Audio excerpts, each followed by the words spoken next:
Sa pakikinig ng subject na faith, pwede tayong ma-inspired sa pamamagitan ng pakikinig or gaya ngayon, kakaklik nyo lang na ako ay naka-live, then makarinig kayo ng 5 to 10 minutes na encourage kayo, na inspired kayo.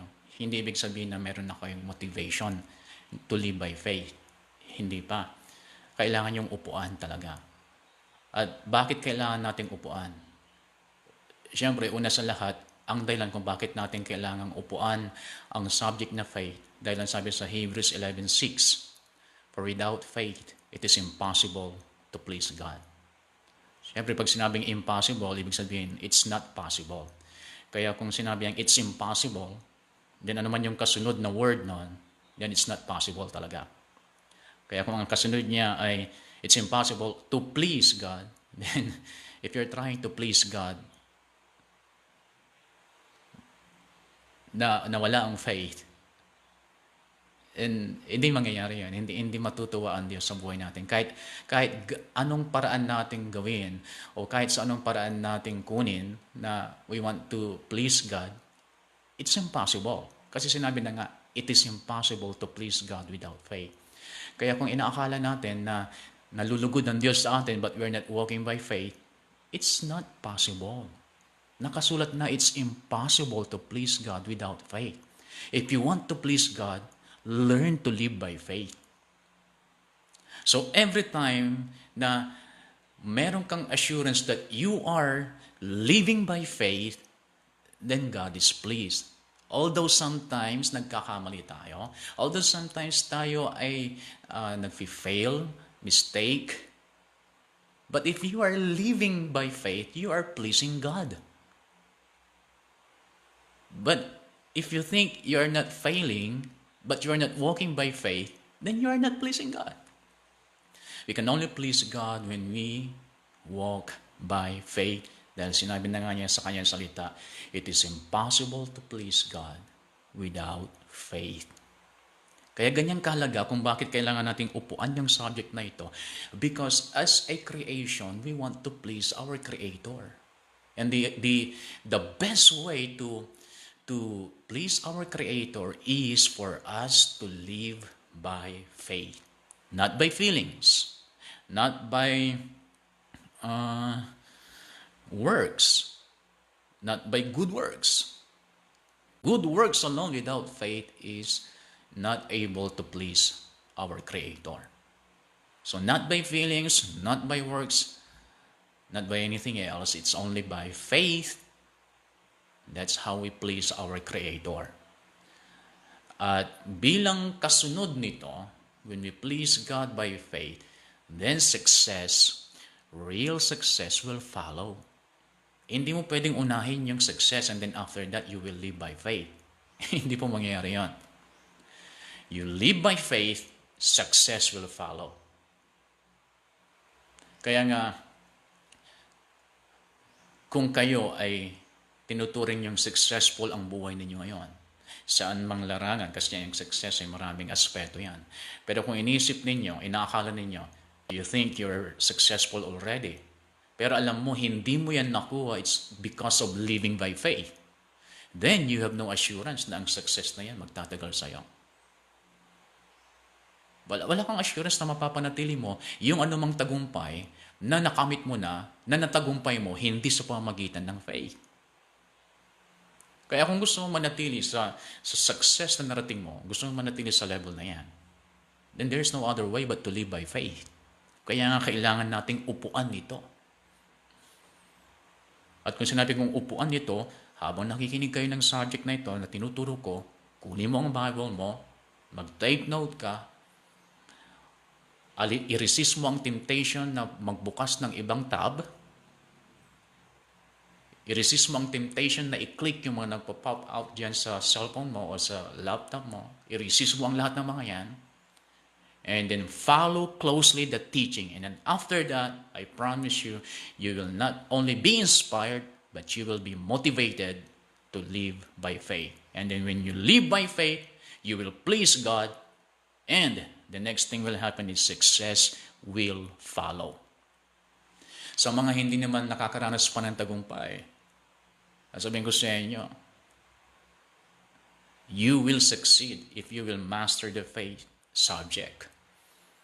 Kung kinukuha mo sa ibang paraan, you will fail. Kung gusto mo talagang mag-succeed sa buhay mo, you need to cultivate and develop your faith. This is the foundation. Sinabi na ng 1 Peter na, add to your faith virtue.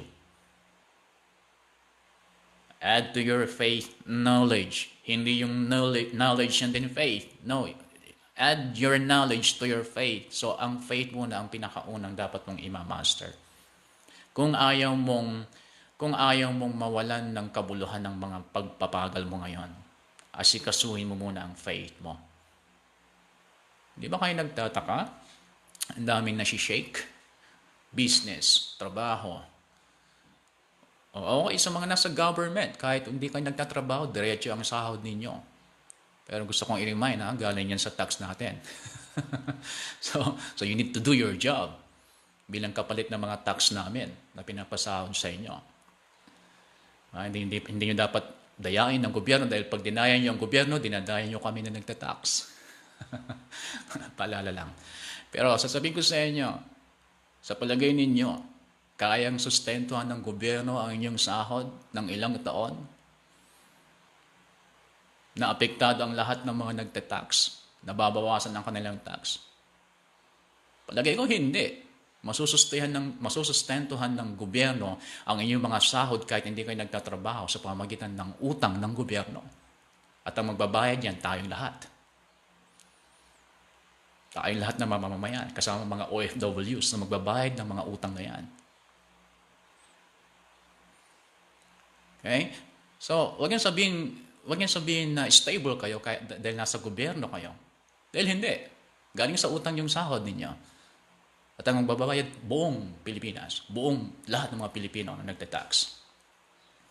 So, hindi stable kahit nasa government kayo. Hindi stable. Kahit nasa serbisyo kayo at napapaboran kayo ng presidente, mga pulis, mga sundalo, hindi kayo stable. Kasi utang pa rin yung pinanggagalingan ng sahod ninyo. Kailangan mangutang ng gobyerno pag naubusan ng budget. At kailangan umutan ng gobyerno dahil sa apektado nga lahat ng mga taxpayer at mga businesses na nagbibigay ng malalaking tax. So, hindi stable. You need to develop your faith. Dahil paano pag dinakaya ng gobyerno? So, kailangan nyo ng faith. Sa mga hanggang ngayon, stable pa rin ang business ninyo. Sa palagay nyo hanggang kailan? If you will not cultivate your faith, mamumroblema kayo. Pagdating ng punto na kung saan kailangan ng mag-stop ang inyong mga source of income. But when you live by faith, faith is based on the eternal word of God that heaven and earth will pass away. But His words, His promises will never pass away. His promise that He will provide and supply all of our needs, hindi yan magbabago. And so kailangan natin to establish our faith. Kailangan natin to develop our faith. Kailangan natin to cultivate our faith. Kailangan natin upuan yung subject na ito. At habang inuupuan natin ito, sa una parang mahirap, pero let's just be consistent in doing it at ipagpapasalamat nyo ng husto sa Diyos ang magiging resulta if you will cultivate and develop your faith. So, dito sa 2 Corinthians 13:5, 2 Corinthians 13:5, may sabi niya dito, you need to examine your faith. Pag sinabi niyang kailangan mong suriin kung tunay nga ang faith mo, yan ay command. You need to examine your faith kung ito nga ba ay tunay. Kung ito nga ba ay on fire pa rin. O ito nga ba ay nag-aapoy pa rin. O baka kukurap-kurap na. O baka akala natin on fire dahil hindi pa naman tayo nagba-backslide. No, ang daming backslider na ang faith mahina. May mga backslider pa nga na at least nandun pa rin yung faith nila. Na-offend lang sila sa isang church member sa church. Hindi lang umangaten kasi na-offend. Pero ang katotohanan, mas malakas pa yung faith ng tinuturing nating backslider kaysa sa mga present pa rin sa church. So you need to examine. Kahit ikaw ay naglilingkod pa rin, hindi ibig sabihin ng faith mo ay totoo pa rin. No, you need to examine. So, pag sinabing you need to examine your faith, hindi niya sinabing one time only. Ito ay continuous na ginagawa ng isang believer habang siya dito sa lupa, habang hindi pa dumarating ang Panginoon. You need to examine your faith. Dahil sinabi ng Bible, kung ang Panginoon babalik siya dito, mayroon pa ba siyang makikitang faith? Gusto niya mayroon siyang makitang faith, and that's why we need to examine our faith. One way to examine your faith, if it's really pure, you can still visualize the outcome of the scripture verse that you said you believe. Kung sinabi mong naniniwala ka sa scripture na yan, nakikita mo ba yung outcome niya sa buhay mo? Nakikita mo ba yung finished product? Nakikita mo ba na it's a done deal? Or you are just hoping for that scripture verses, for those scripture verses to happen in your life? So kailangan malaman mo yan if you are just hoping that one day Jeremiah 29:11 will happen. If you are just hoping, then you are not believing.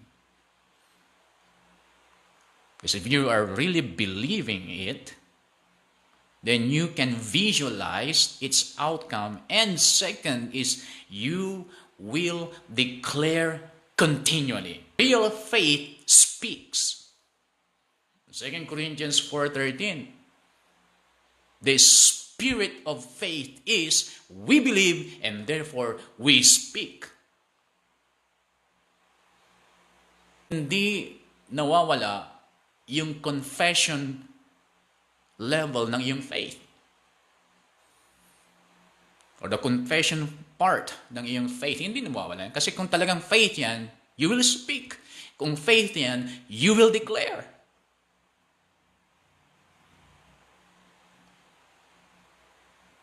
Ano ninyo, no? So kapag hindi kayo nagde-declare, kapag hindi kayo nagko-confess, the reason is you're not in faith anymore. Or yung faith mo na corrupt. Nagma-malfunction yung faith mo. Kasi kung talagang faith yan, you are confessing, you are declaring what you believe. If you don't declare what you believe, the reason is you don't believe it. Because if you believe it, you will speak it. If you believe it, you will declare it. And you will not stop declaring it until it comes to pass. That's faith. Every day you are looking for its manifestation. Bibigyan ko kayo ng foundation para hindi tayo gaya-gaya na naniniwalang positive words full of faith. Bibigyan ko kayo ng sure foundation why you need to declare it and how you are going to do it, but most of all, the reasons behind. Why do we need to speak? Why do we need to declare?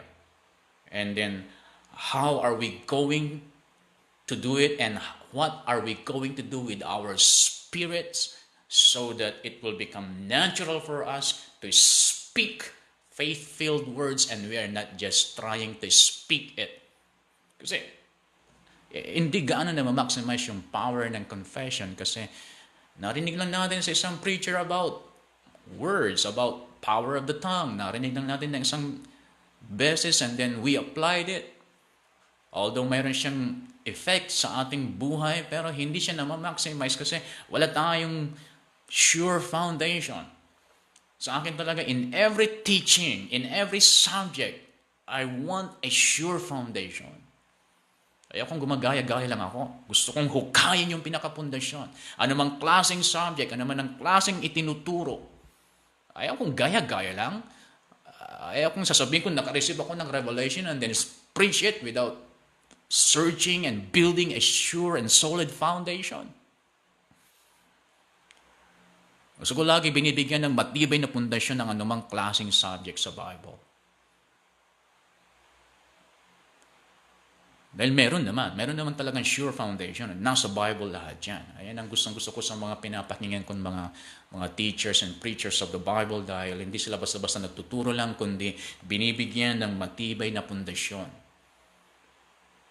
And as a result, yung spirit mo, yung heart mo, yung mind mo, ay kumbinsido na ito ay God's Word at hindi ito galing lang sa God's servant. So gusto kong puntahan natin ngayon sa Genesis chapter 2 bilang pag-uumpisa ng pagbibigay natin ng foundation about the subject confession or faith confession. Dahil nga, meron tayong narinig, confession brings possession. Kahit anong laki ng iyong pagkumbinsi sa sarili mo na yung pinag-pray mo ay matatanggap mo, it's either hindi mo matatanggap or madidelay kapag hindi ka equipped about the subject of faith confession or faith declaration. At hindi tayo nagiging consistent about our faith declaration kasi wala tayong matibay na pundasyon kung bakit kailangan nating i-speak, kung bakit kailangan nating i-confess, kung bakit kailangan nating i-declare, kung bakit hindi mangyayari kung hindi natin i-declare. Wala tayong matibay na foundation doon. Kaya iba sa ating nag-confess siya sa ngayong araw, walang nangyari, hindi na niya inulit. Iba sa atin, 1 month nag-confess, walang nangyari, hindi na siya nag-confess, hindi na siya nag-declare. Pero alam niya na kailangan niya mag-declare ng positive words. Naririnig niya yon. Nakarinig siya ng testimony about doon.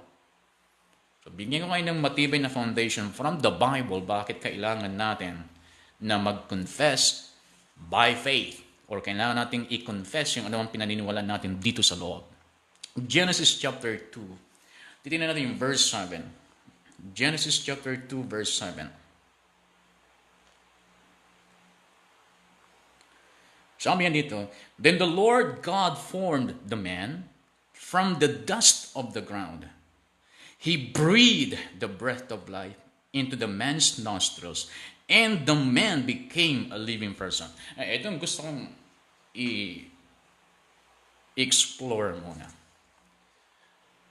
Sa buong akala ko, nung ako'y bata pa, nag-i-attend ako ng Sunday school at ang tinuturo ng mga teacher sa akin ay hiningaan yung finorm ng Diyos galing sa alabok. Yung finorm niyang hugis tao galing sa alabok.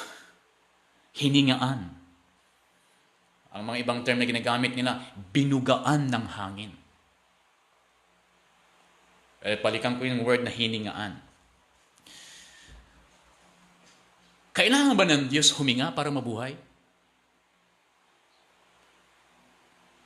Kung ililiteral natin sinabi niya, and God breathed, at hiningaan siya ng Diyos. May baga ba ang Diyos? God is a spirit. Hindi kailangan ng spirit ng baga para huminga at mabuhay. He is a spirit. Hindi niya kailangan huminga para mabuhay. He is life. Hindi na kailangan ng hangin para mabuhay. He can survive kahit yan sa outer space. He can survive kahit sa ilalim ng tubig, kahit wala siyang hasang. He is a spirit being. He is God and He is life. Maraming beses yung mababasa sa sulat ni Apostle John, Gospel of John and the Epistles of John, that God is life. Hindi niya kailangan ng lungs para mabuhay because He is life. Pero meron tayong pag-aaral, o may pag-aaral ng mga scientists na ang breathing ay related sa speaking kasi kaya tayo nakakapagsalita dahil may hangin. Kaya ang idea dito, hindi talaga hiningan ng Diyos, hindi niya kailangan ng hangin magmumula sa Kanya. But He spoke life. God spoke life to that dust that He formed. And because He spoke, it happened. Because He spoke, it happened. And then sinabi niya, and God created man in His own image. Kaya sabi niya dito, no? Verse 7, Genesis 2:7. Then the Lord God formed the man from the dust of the ground. He breathed the breath of life. Or kung hindi nyo mamasamain, gagamitin ko yung term na He spoke life. He declared life. And then ano nangyari? When God spoke life, sabi niya, and the man became a living person. The Word ang siya nagbigay ng buhay kay Adan. The Word of life came from the mouth of God, spoken by God. Yun ang naging dahilan kung bakit naging totoo si Adan in this physical world. Bago nag-manifest dito sa physical world, lumabas muna sa bibig ng Diyos ang salita. Dahil lahat ng gusto mong makamtan dito sa mundo, you need to speak them by faith. If you will not speak it, you will not have it. You cannot possess what you don't confess. And then sinabi niya dito, and the man became a living person. Ito yung matindi. Bibigyan ko sa inyo yung information. Yung sinabing, and man became a living person, according to Targum Onkelos. Yung Targum Onkelos, yan yung mga Jewish Aramaic translation ng Pentateuch. Pag sinabing Pentateuch, yung first five books in the Old Testament, Genesis, Exodus, Leviticus, Numbers, and Deuteronomy. Yan ay Pentateuch na tinatawag. Ngayon, merong translation ng Jewish Aramaic nung 2nd century. 2nd century ito, fresh na fresh pa sa isip ng mga believers yung nangyari sa 1st century, which is panahon ni Jesus Christ at panahon ng mga apostles. Ito pa yung mga malapit na disciples ng mga disciples ni Jesus Christ sa 1st century. At ginagamit nila yung translation na ito, Jewish Aramaic translation, the Targum Onkelos. Ngayon, ito ang pagkakasabi ng Genesis chapter 2 verse 7, according to the translation, the Targum Onkelos. Yung sinabing, and man became a living person, ito ang kanyang translation. And God's breath became a speaking spirit. And God's breath became a speaking spirit. Ang tindi nun. Kasi magbabasahin mo yung translation na, and man became a living person, and then what? Naging totoo, naging tao siya. And then what? Pero pag pupunta tayo sa translation na ito, is a Targum Onkelos translation. The Jewish Aramaic translation, mas matindi ang kanyang pinaparating kasi God's breath, yung sinabi ng Diyos, ang ibig sabihin nito, the God's spoken word. God's breath is God's spoken word. That spoken word became a speaking spirit. So hindi lamang siya nilikha bilang isang tao, but nilikha siya ng Diyos bilang isang tao na magkukonfess, na magdi-declare. So actually, you are created to declare. And whatever you will declare according to the Word of God, based on the Word of God, in line with the Word of God, whatever you will declare, you will have it. Whatever you will declare, when it's in line with the Word of God, because you are from the Word of God, God's spoken word became a speaking spirit. So you are created by the Word of God. Actually, 1 Peter 1:23, you are born again with incorruptible seed of the Word of God. So you are born in the Spirit through the Word of God. So you are created to declare the Word of God. And when you declare the Word of God, it will come to pass in your life. Ay, ang problema, yung tinuturo natin na kailangan tayo mag-declare ng positive words, parang walang mali, no? Pero hindi lang basta positive words yung i-declare mo. You will declare the Word of God and the Word of God will come to pass in your life. Hindi yung gusto mo lang sabihin. Eh, ang problema confess na tayo ng confess, declare na tayo ng mga positive, hindi naman natin makikita kung ito ay in line pa sa Word of God. But when you declare mismo yung Word of God, then the Word of God will come to pass in your life. It has no choice. It has no choice but to be true in your life. It will become reality in your life. Dahil yan talaga ang nature mo, to speak the Word of God. Because you are a speaking spirit. Yan. May mga Hebrew scholars na ito ang kanilang commentaries. Or isa sa mga commentaries. Ito ang sabi niya. Sabi ng mga Hebrew scholars, yung Genesis 2:7, ito raw ang pinakamalapit na meaning pag ita-translate natin sa English. Ito ang pinakamalapit na meaning ng Genesis 2:7.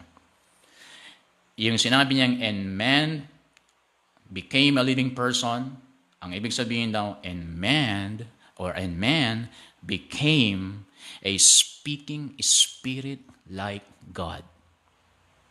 And man became a speaking spirit like God. Then kanilang commentary ganito. Concluding that that is not true.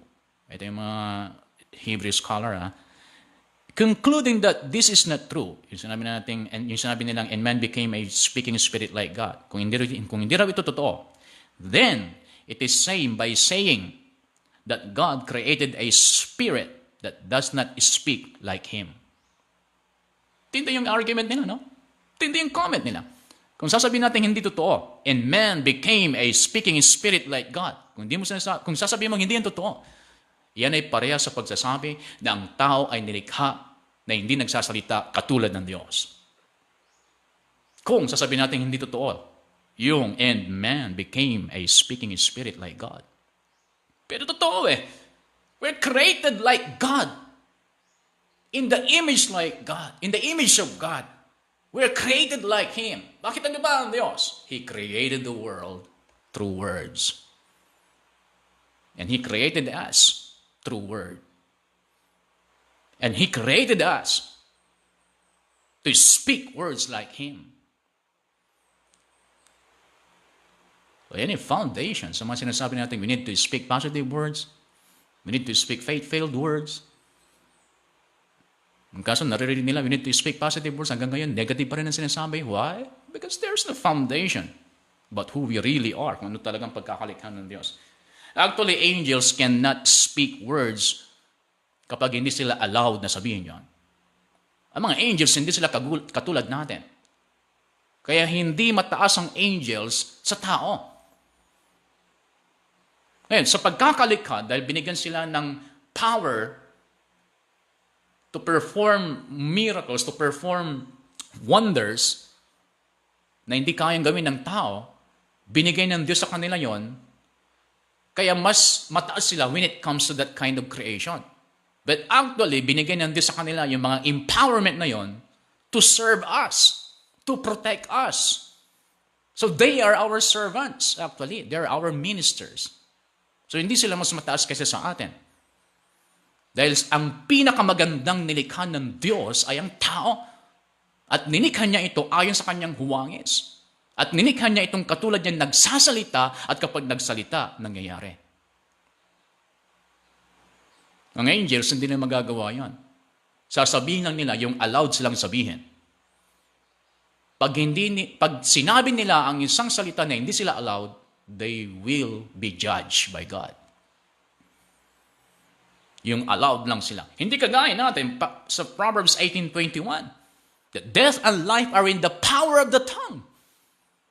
Kaya yung mga angels, including Lucifer, including the devil, wala siyang power to create.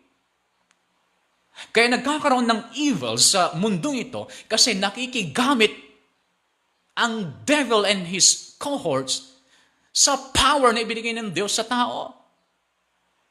Hindi nila magagawa ang isang bagay na hindi sasabihin ng tao. Bibigyan ko ng example. Bakit parami ng parami ang rape victims? O ano ang sinasabi ng mga reporter? Ano ang sinasabi ng mga taong bayan? Puro rape.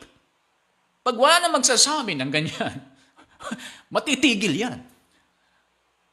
Kaya the more na binabalita, lalo lang sa mga biased na reporters, the more na sinasabi nila ang bad news, the more na lumalaganap yan. Dahil nakikigamit ang Satanas sa power na ibinigay sa tao. Death and life are in the power of the tongue. Ito, tinan natin, para yung sinabing nag-invento lang ako. So Proverbs 18:21. Naku, kung alam nyo lang na mayroong kayong power to create, then sana ginamit nyo na yung power to create na yan for you to have good life right now. Kung hindi lang sa mga lumabas na negative words sa bibig ninyo noon, din hindi ganyan ang buhay natin ngayon. O bakit parami ang nagpa-positive ng COVID? O dahil anong lumalabas sa bibig ng mga tao? Proverbs 18:21, ang sabi niya, the tongue can bring death or life. Sa King James Version, death and life. Death and life are in the power of the tongue. The power of death and life are in the tongue of man. And then sabi niya, those who love to talk will reap the consequences. Hindi pwedeng walang consequence sa mga lumalabas sa bibig mo. And once na lumabas sa bibig mo, then it will come to pass. May consequence ang lahat ng lumalabas sa bibig mo. Kaya sa mga inaaresto, may mga sinasabi sila, lahat ng sasabihin mo, pwedeng gamitin against you. You have a right to keep silent. You have a right to remain silent. Till any word na sasabihin mo, it will be used against you. Death and life are in the power of the tongue. The power of death and life it's not in the devil. Hindi yan sinabi. Kung nakakay sa talas, sinabi niya dito, death and life are in the power of the devil. Hindi. It's in the power of our tongue. Alam ni Satanas to, na wala siyang power to create, kaya kailangan niyang i-deceive ang tao para yung power na ibinigay sa tao magamit ni Satanas. Wala siyang power na gawing mahirap ang buhay mo. Ang power nasa iyo. Kung gusto mong maging mayaman o mahirap ang buhay mo, nasa iyo ang power. Ngayon, dahil sa hindi mo alam, ginagamit ng Satanas yung power na ibinigay sa iyo. Kaya ang lagi mo sinasabi, walang makain, walang mailuto, walang trabaho. And the more na sinasabi mo, the more na nagmamanifest na hindi mo namamalayan. Ang problema sa iba, pinupuri pa ang Diyos dahil sa naging resulta ng negative na yun na sinasabi. Alam po ninyo, dinala ka ng iyong dila sa kinalalagyan mo ngayon. At pwedeng baguhin ng iyong dila ang destination mo sa mga susunod na taon. Pero kung anuman ka ngayon, yan ang naging resulta ng mga sinasabi mo noon. Wala kang dapat sisihin. Dinala mo ang sarili mo sa kinalalagyan mo ngayon. Trace mo ang iyong nakaraan, anong mga pinagsasabi mo. At ano ang mga sinabi ng ibang tao na tinanggap mo sa sarili mo. Narinig mo pa sa ibang tao na ikaw ay laos, narinig mo pa sa ibang tao na ikaw ay bobo, ikaw ay mangmang, and then tinanggap mo, nagkaroon ng agreement doon. Mas powerful pag may agreement na.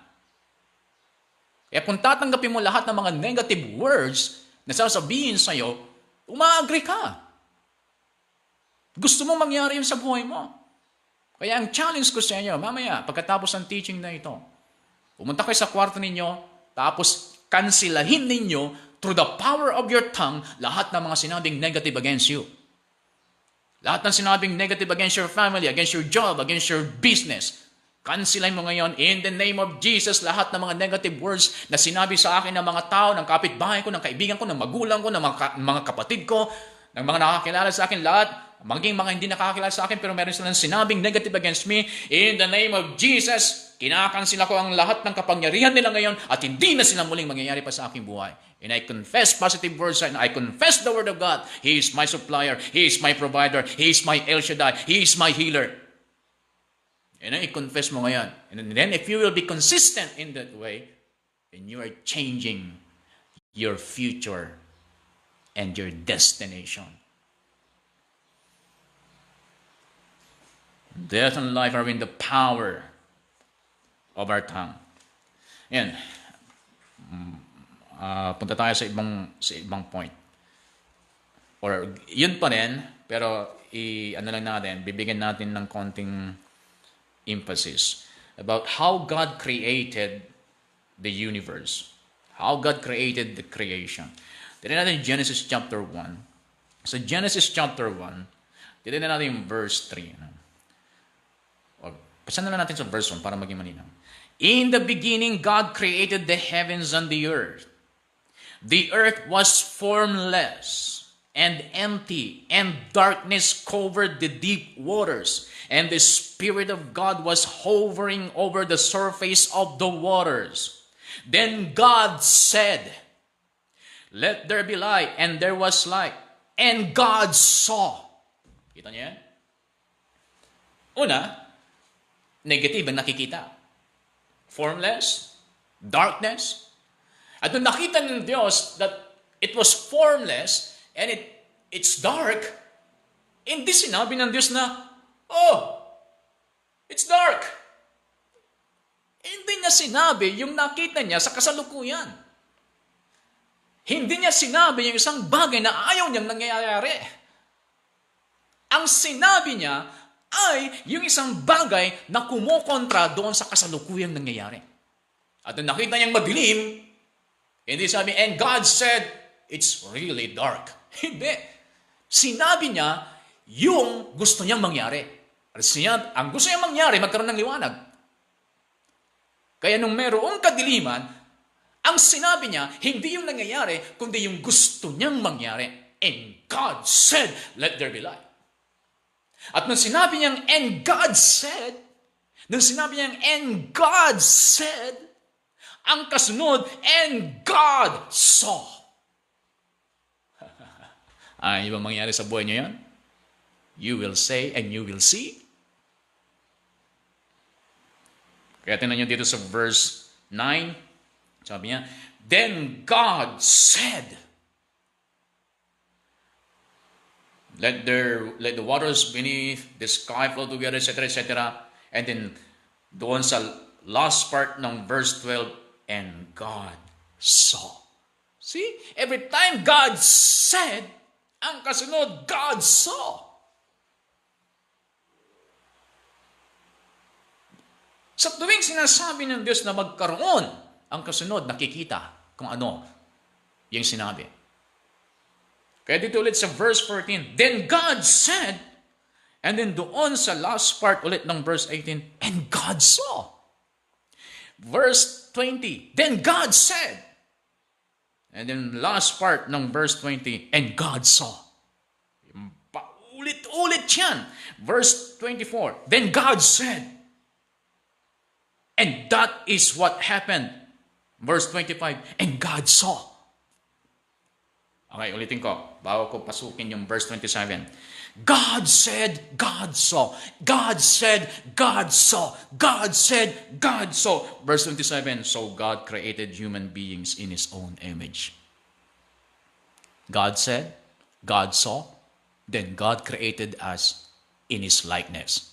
God said, God saw. He created us in His likeness. God said, God saw. He created us like Him. And man became a speaking spirit like Him. Saan niyo pinapagamit at kanino niyo pinapagamit ang inyong dila? Ginagamit mo ba ang iyong dila to change your situation?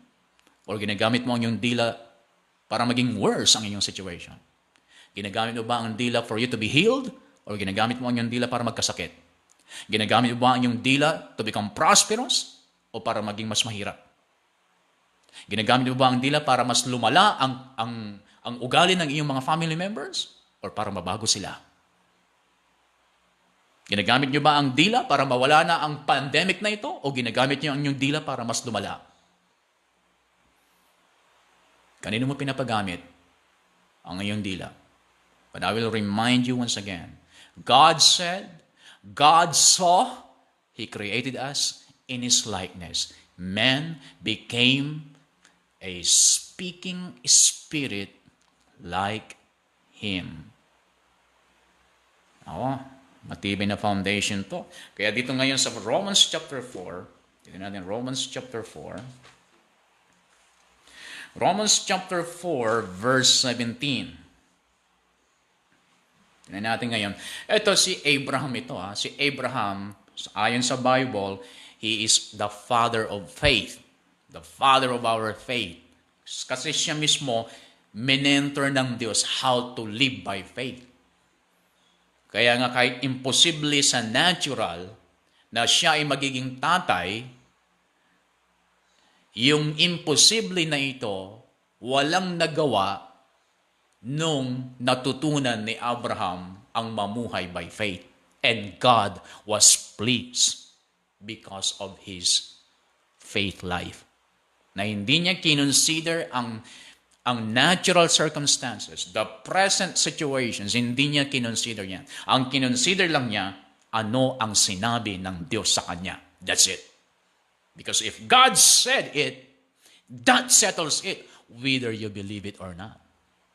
Yung mga nagsasabi na, God said, I believe it, that settles it. No, it doesn't settle because you believe it. It's settled because God said it. And it is settled whether you believe it or not. When God said it is settled, that's it. Choose to believe it. So God said, that settles it, whether you believe it or not. If you will choose to believe, that's for your own good. If you don't choose to believe, it will work against you. Okay, Romans 4:17 ang sabi niya, that is what the scriptures mean when God told him, I have made you the father of many nations. This happened because Abraham believed in the God who brings the dead back to life and who creates new things out of nothing. New things out of nothing. So King James Version calling those things which be not as though they are. So it's I think Amplified Version. Ang sabi niya dito, Amplified Version, and calls into being that which does not exist. Yung hindi nag-i-exist, yung hindi nakikita ng aking mata, yung hindi nararamdaman ng aking pakiramdam. It doesn't exist. By faith, sabi niya dito, tinawag niya at naging totoo yung hindi pa nakikita dati. Then nakita yung hindi pa nakikita. Then nangyari yung hindi pa nangyayari. How? By calling those things. Call. How are you going to call them? Words. Through the power of your tongue. Calls into being. Call it into being. That which does not exist. Your prosperity does not exist yet, but you need to call it into being. Your healing does not exist yet, but you need to call it into being. Use the power of your tongue that God has given you to call into being those things that does not exist yet in your life. Na-challenge ako sa sinabi ni Charles Capps. Si Charles Capps kasi siya yung malaki ang authority niya when it comes to this kind of teaching. The subject confession, the subject declaration, the power of words, the power of the tongue. Si Charles Capps, ang siyang nagpauso niyan. Nasa Bible na yan, pero siyang ginamit ng Diyos para i-emphasize sa body of Christ about the power of words. And then nung tinuro niya, lahat na nagsigaya na. Si Charles Capps, siya yung talagang kinikilalang mataas ang authority niya when it comes to the subject, words. At nangusap daw ang Lord sa kanya. Sabi ng Lord sa kanya, I told my people they will have what they will say, but they are saying what they already have. Matindi yun. Ang sabi ng Biblia, mapapasa atin yung sinasabi natin. Pero ang ginagawa natin, ang sinasabi natin, yung meron sa atin. May sakit tayo, sinasabi natin na may sakit tayo. Mahirap tayo, ganito ang lumalabas sa ating bibig. No, you need to call those things na hindi pa nag-i-exist sa'yo. And simple illustration. Bibigyan ko kayo ng simple illustration. For example, sa bahay niyo, meron kayong mga alagang aso na hindi sila nakakulong. So isang araw, pakakainin mo na sila. So nung nagpunta ka doon sa lugar na kung saan mo sila pinapakain, wala yung mga aso. Ang nandoon, mga pusa. Ngayon, ano ang gagawin mo? Kasi ang kailangan mo sa time na yun, aso, pero nandoon, pusa. Ulitin ko, ang kailangan mo, aso, pero nandoon, pusa. Anong tatawagin mo? Aso, siyempre, dahil wala yung aso doon. Ang tatawagin mo, yung wala doon. Pero ang ginagawa natin sa buhay, parang ganito. Okay, wala yung aso, pusa nandito. So, tatawagin ko pusa. Meow, meow. So, sa pagtawag mo ng pusa, parating ng parating ang mga pusa. Mas lalong dumadami yung pusa. Hanggang sa pusa ng kapitbahay, pumunta na doon. Hanggang sa pusa sa palengke, pumunta doon. Kasi tawag ka ng tawag eh. Meow, meow, meow, meow. Halika dito, mga pusa, halika dito. And then may nagtanong sa'yo, Brad, sis, ang dami ng pusa. Ano ba talaga ang hinahanap mo? Ano ba talaga ang gusto mo? Sabihin mo, yung aso? Gusto kong pakainin yung aso? Gusto mo pakainin yung aso, pero ang tinatawag mo, pusa. Di talagang dadami yung pusa. Gusto mo ng prosperity sa buhay mo, pero ang laging lumalabas sa bibig mo, kagipitan, kahirapan, kakulangan. Tapos tatanungin ka, ano bang gusto mo sa buhay? Maging mayaman, umasenso, at least makaahon. Yun pala ang gusto mo, bakit ang tinatawag mo kahirapan? Yun pala ang gusto mo, umasenso kahit papano, pero bakit ang tinatawag mo kagipitan? Ito pang masakit. Puro utang ang yung tinatawag.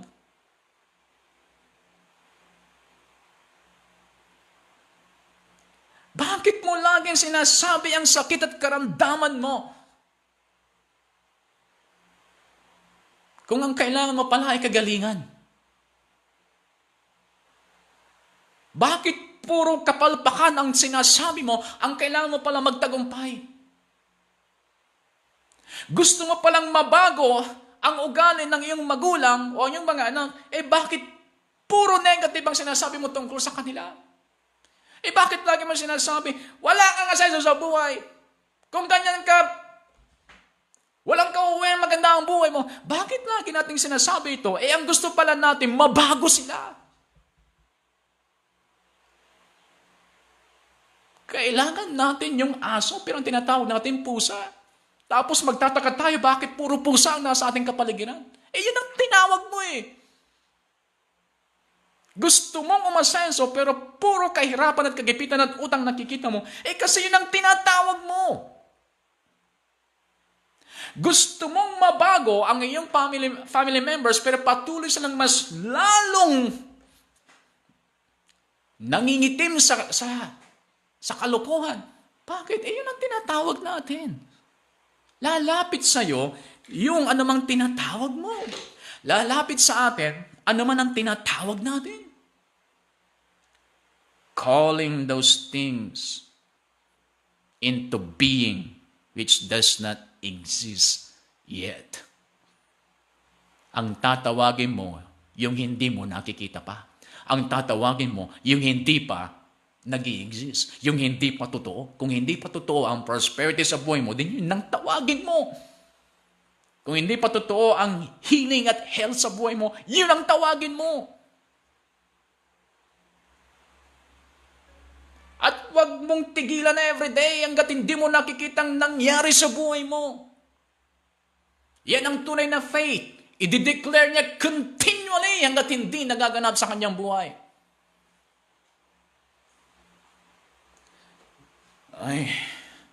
Hindi ako galit ha. Then another point of view. But it's still the same. Kasi gusto ko lang maunawaan yung mabuti. Para mas ma-motivate kayong gawin. Hebrews chapter 10. So Hebrews chapter 10. Para hindi ko lang basta sinabing positive words. Tagal na natin narinig yan, positive words. Walang masama. Pero walang foundation kasi kaya hindi nagkakaroon ng motivation at hindi alam ang hakbangan ng mga tao dahil kulang yung information natin sa kanila. Sa Hebrews chapter 10 verse 23. Sabi niya dito, let us hold tightly without wavering to the hope we affirm. So medyo malayo pagka New Living Translation. Tingnan natin ibang translation. Tingnan natin sa New King James Version. Sa New King James Version, ng Hebrews chapter 10 verse 23. Meron akong ipupunto sa inyo dito at marirealize ninyo kailangan kayong gumising talaga at palakasin ang faith ninyo. Hebrews 10:23. Sabi niya dito, let us hold fast the confession. Sabi dito, our hope. But in the King James Version, sabi dito, profession of our faith. Ayan. Dahil wala tayong whiteboard dito, bibilisan ko na lang yung pag-explain ko. So King James Version, sabi niya, profession of our faith. And then sa malahat sa karamihan na sa mga translation, yung profession, ginawa niyang confession. Ano ang connection ng word na profession sa word na confession? Kasi ginamit yung word na ito sa word na faith. Profession of our faith, confession of our faith. Ngayon, pag sinabing profession, anong tinutukoy natin? Sumasagot yung mga iba sa isip ninyo. Ano? Pag sinabing profesyon, ibig sabihin ito ang iyong hanap buhay. Ito ang iyong source of income. Yung profession mo. Trabaho, pinagkakakitaan. At sinabi niya, yung faith daw natin, hanap buhay natin. And then gamitin natin yung ibang translation, yung confession daw, yun ang hanap buhay natin. So, ibig sabihin ganito. Anong mangyayari sa income natin kapag mahina ang hanap buhay? Apektado, di ba? Apektado ang income kapag apektado ang profesyon. Yan. Confession of our faith is our profession. Confession of faith is our profession. Once na nanghina ang ating confession, nanghina ang hanap buhay natin.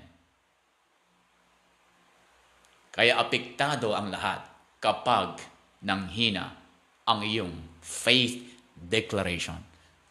So, kailangan ang pinupunto ng Biblia dito, ayusin mo ang hanap buhay mo para hindi ka magka-problema at hindi maapekto ng paglilingkod mo sa Diyos. Ayusin mo ang iyong hanap buhay, which is your confession of faith. Ituring mong hanap buhay mo yan. At kung humihina ang confession of faith, hihina ang hanap buhay. Confession of faith is our profession.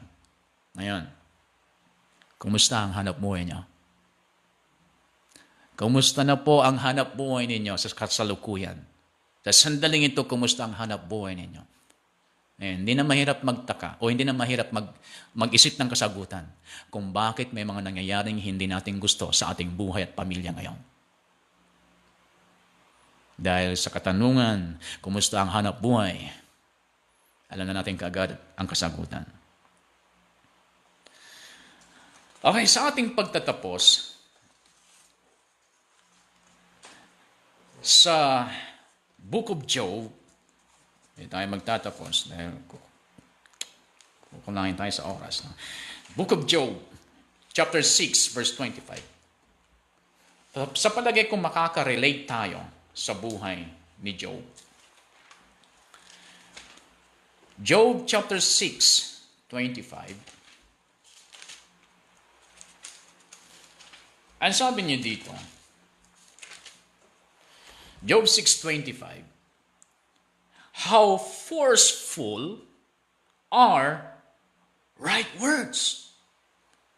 Sabi niya, grabe ang puwersa, grabe ang lakas ng right confession. Kasi ito naobserba nito ni Job na ang lahat ng problema nangyayari sa kanya ay hindi dahil sa Diyos nagagalit sa kanya. Nakita niya na pinakauna yung kinakatakutan niya lumabas sa kanyang bibig. Kalahin mo nagbibigay ng ikapo dahil natatakot siya na pag hindi siya magbibigay ng ikapo, baka kung anong mangyari sa kanyang pamilya at sa mga ari-arian na binigay ng Diyos sa kanya. Hindi tamang motivation yan. Magbibigay ka ng kaloob, magbibigay ka ng ikapo dahil ang motivation mo, natatakot ka na baka mawala sa'yo ang lahat ng mga ibinigay sa'yo. No. Ang dapat magbibigay ka in love and in faith, not in fear. And then ito, dahil natakot si Job, then lumabas sa kanyang bibig. Kaya sabi niya, noon kinakatakutan ko pa lang. Nasa isip ko pa lang. Nasa puso ko pa lang. Pero nung sinabi ko ang mga ito, lumabas sa bibig ko yung kinakatakutan ko, doon na nagkaroon ng kaganapan. How forcible are right words. Na-realize ni Job na ang problema niya is 1 inch below his nose. Kung sino-sino na ang nasisisi, kung sino-sino na ang pinagbibintangan sa mga problemang nangyari sa kanya, to the point na naniwala siya sa mga advice ng kanyang kaibigan na ang Diyos ang siyang dahilan, ang Diyos nagbigay, ang Diyos din ang kukuha sa iyo. Naniwala na siya sa mga bagay na ito, and then isang araw, naliwanagan siya na ang dahilan ng lahat ng problemang naganap sa kanyang buhay ay dahil sa kanyang pagkatakot at lumabas sa kanyang bibig yung kanyang kinakatakutan. At nung lumabas sa kanyang bibig ang kanyang kinakatakutan, ang sabi ng Diyos kay Satanas, He is in your hand, hindi mo lang alam. Dahil nagpapaalam si Satanas sa Diyos na kung maaari sirain niya si Job dahil sabi niya, si Job sumusunod lang siya sa iyo dahil sa pinagpapala mo siya. Ang hindi alam, si Job nandun na sa kanyang control kasi ang lumalabas sa bibig ni Job negative. So he is in your hands, sabi ng Diyos kay Satanas. And then na-realize ni Satanas, nga no. Kasi bobo talaga ito si Satanas. Hindi niya talaga alam ang lahat. Kaya kailangan niyang subukin ang tao kasi hindi niya alam. Hindi alam nasa puso at isipin ng tao hanggat hindi lumalabas sa kanyang bibig. Hindi alam nangyayari sa kalooban mo ngayon hanggat hindi lumalabas sa iyong bibig. Hindi alam nasa isip mo ngayon hanggat hindi lumalabas sa iyong bibig. At hindi mo ginagawa. Hanggat hindi mo ginagawa, hindi niya alam. Hindi siya omniscient. Hindi siya all-knowing. Hindi kagaya ng Diyos. Gagawin mo pa lang, alam na niya. Iisipin mo pa lang, alam na niya. He knows the intents of our hearts. And so sinabi ni Job, how forcible are right words. So, na-realize, parang ganito, ang tagal ng uma-attend sa church, walang nangyayari, mas lalong lumalala ang buhay, and then naka-attend siya sa church ang preaching the power of faith-filled words. Na-encourage siya. Wow, ito pala ang dahilan kung bakit hindi pa nangyayari yung aking mga gusto mangyari sa buhay. Ito pala ang dahilan kung bakit negative nangyayari sa aking buhay. Naliwanagan. Pagkatapos yan, ang susunod. Chapter 7, verse 11. One chapter after. Or less than one chapter. Kasi verse 11 lang. Sabi niya, chapter 7, Job, verse 11. Therefore, I will not restrain my mouth. I will speak in the anguish of my spirit. Job 6:25, nagkaroon ng revelation si Job. Ang dahilan ng lahat ng mga nangyayari sa kanyang paligid, sa kanyang buhay, ay dahil sa kanyang mga sinasabi. Binago niya ang kanyang confession, pero hindi pa rin nagbago ang kanyang kapaligiran, hindi pa rin nagbago ang kanyang buhay. Nagsawa ka agad one chapter after, at ang sabi niya sa kanyang pagsasawa, napuno na siya dahil hindi pa nangyayari kaagad yung kanyang mga positive confession. Ang sabi niya, therefore I will not restrain my mouth. I will complain in the bitterness of my soul. Parang sa atin, di ba? Narinig mo ang teaching about faith-filled words. Narinig mo ang teaching about positive words.